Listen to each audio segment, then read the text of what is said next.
Okay, no job number yet, but this is called Tafoya Residence. This is an asphalt job. I got this referral from Chelsea Kerrigan with the Red Barn.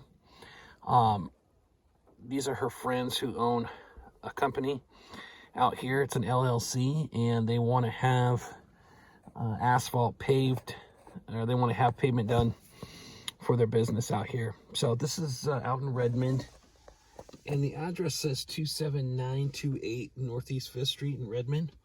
But when you look it up on the map, it doesn't take you to that address. When you come up on this private paved road, it's a long paved road, it brings you up around the corner and it takes you to this house that's right here. But the actual address, or the actual house, is back a ways from it on Northeast 5th at the corner. And you come in and there's a gate, like right about in here, private gate. You come in. This area in the red is where they want to have new asphalt. We're going to look at doing 3 inches of asphalt. And we don't need to use any crushed rock out here. They've layered their driveway with crushed rock over the years. So there's a few different layers down on it right now. We'll have to do a little bit of excavating, you know, as far as grade work, light grading, to kind of manipulate the flow and all that stuff just a little bit with the rock, and put some areas, you know, take from one area and push it over to another, just so we can use the crushed rock that they have out here evenly. So what I'm going to do is I'm going to kind of walk the property, show you what it's like, and then give you dimensions. And what'll end up happening is I'll have all the dimensions written on the side of the aerial map. Okay, so I'm going to show you the outlining of it right now, and then I'll have dimensions put on here, and it'll be saved to Google Drive. So for the project managers, you know, here's the main gate. I was talking or showing you on the aerial map right at the corner. We can stage equipment, trailers and all that right outside the gate if we want to. We could be right on the side of the road here. We could put a trailer here. We could put some more down on the road down there. There's multiple areas outside the property where we can stage a couple of the trailers down the road. Okay, but you come into the main gate, trucks will be able to easily pull over to here and then back in. The dump trucks will. And then the pavement ends right here. Where this pavement ends, you can see there's a straight shot of asphalt that goes back to this last cedar tree. And I'll show you what that looks like. But we want to stay, the width needs to be kind of where the rock ends and the grass starts to, you know, meet, where the green starts. Okay, so what I did was I sprayed it in so we could get a better understanding of how this outline is going to look. So here's the high side, and the flow goes in this direction. And then when it gets to this point, it kind of crowns, flows this way, and it flows that way towards the house. Okay, so as you come through here, all this is crushed rock in here. Okay, this comes in almost this, it's almost the same width as the road out here. Might be just a tad wider, but I sprayed it in. Just be a straight shot. We'll go ahead and we'll have the road slightly crowned, so that way the water can go on either side. Okay. But there's the cedar tree right there, and that's where we would stop. So that'll dead end there.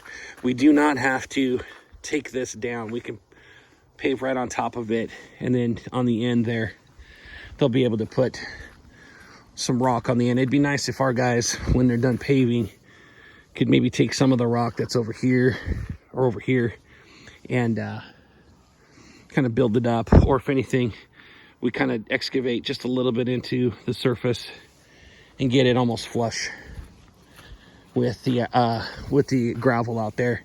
I don't want to have an edge that drops off that they're going to bump up on. I want to have us backfill the backside of it. Okay, so you can see I sprayed in around this cedar tree. Kind of goes right outside their rock border. Kind of follows the grass line here. Might go a little bit to the left of where the grass is, but this is where they wanted to kind of run this. So that's how I'm basing all my measurements. So right at this point right here, it kind of crowns. You've got water that flows this direction, and you've got water that flows in this direction. Right about in here is the high side. So water goes this way and water goes this way. What we want to do is try to keep it moving this direction away from the house as much as possible. But we'll go all the way alongside the rock here as close as we can. And then we've got another cedar tree as our stopping point. So we'll come around here, stop, go straight across, and then we're gonna go right off that corner in direct line with the house here, go straight across and stop at the tree there. We'll run asphalt all up against the house here. This is where a little bit of excavation is gonna have to happen, is right in here in this area. We're gonna have to move some of this rock out, relocate it. We don't have to dispose of any material here. We get to reuse it in different locations, okay? But we'll have asphalt go all the way up against the concrete here. This is a concrete pad with tiles on top. So we got to do about 3 inches of excavation here so we can get that asphalt in. Over there, not as much. Okay, as we get into this spot right here, it starts to go up. So that means that water is gonna, when it gets to this point right here, a lot of it's gonna go in that direction right there. So one of the things I suggested was putting in a traffic rated trench drain that could sit right in this corner, then a pipe could be connected to it. So I'm thinking let's put in a what would look like probably about a 12-foot trench drain right there.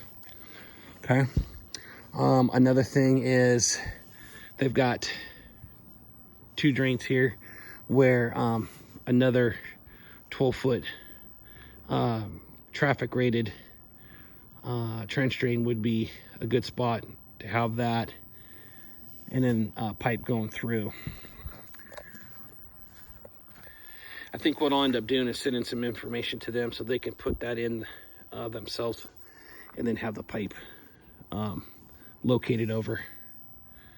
But this distance right here, from here over to there, is about 30 feet. Okay, from there to that location, which would be the edge of the asphalt, is 30 feet. So they would need about 30 feet of pipe to run across to the edge of the asphalt. Okay, the asphalt comes up and around the corner. 1, 2, 3, about 3 tiles in. And then straight shot off of that. Follow the grass in this area. This might go a little bit wider, but I'm gonna do my measurements based off of how I've done it right here. Okay, it's gonna go all the way back. Follow this wood border that's right here, and then we'll go straight across right in front of those planters. Go to the opposite side. As you can see right here, there's a bush there and a tree. We'll come straight off of that and start to angle this out this way, and then connect back into this area, and then come off of this cedar tree. Come about 6 feet off of this cedar tree here. Okay, and then just follow the radius here until you get to the asphalt again. All right, so like I said, we want to try to keep water away from going directly at the house. We want to have it go this direction. We want to have it go this direction. And then in this area, we can crown it. As we're up here, water can flow off and go that direction. This can be the high point right in the middle here. This is kind of a low dipping area here. So I think as we can move, there's a lot of excess crushed rock right here. I think we could push a lot of that up in this area and kind of fill this location so we're not using a lot of asphalt right here.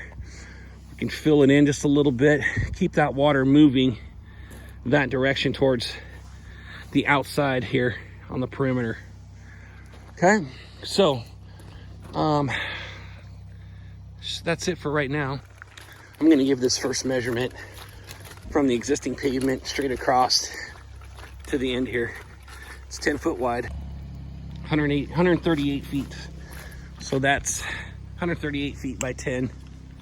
So 138 feet by 10 on this long straight shot. Now I'm going to give you the measurement on this corner area here. This middle area in here, where it transitions from that part of the road over here towards the house, is a 40 by 39 in here. 40 by 39. Now I'm going to give you this area right here. Okay, as you come around the corner past this middle section, you have a 74 by 15 in this area. I'm going to give you a measurement of this spot right here. So as you come in, you got the house. We just did that measurement. You got a 20 by 20 area right here. And now we're going to look at this roadway going up to the house. Okay, so now this driveway coming in, it's a 17 by 83 all the way to the corner here. And then now I'm going to give you this last section right here. And this is 37 by 20 in this area right here. Okay, this area right here, 37 by 20. This is the low end down here. So all water flows down into this area here. Okay, those are all the dimensions. Here's some of that extra gravel that, you know, we can kind of move around. We'll have to, like I said, do a little bit of excavation by the house. So that way we can get the asphalt flush to the concrete there. If we have to, you know, we can we're gonna have to do a little bit of excavation right here to kind of push this that direction. We don't want to make it to where this is really low and that ends up being high. So this is kind of a low spot right here. So, you know, we're gonna have to take some of this rock that's over here, push it back towards me so we can get that lowered and get this area raised up just, you know, slightly. So a transit will definitely be needed out here in order to make sure that we're at least keeping that water moving in this direction, okay? And then not stopping right here where it's low and this area is a little bit higher, and then all of a sudden it goes back down again. Got to bring that this way. Okay, any other questions, let me know. This would be something that they'd like to do sometime, probably spring if possible. Okay, they're ready to go whenever we can do this, so it might even be sooner than that. Any other questions? Yeah, just ask me. Thanks.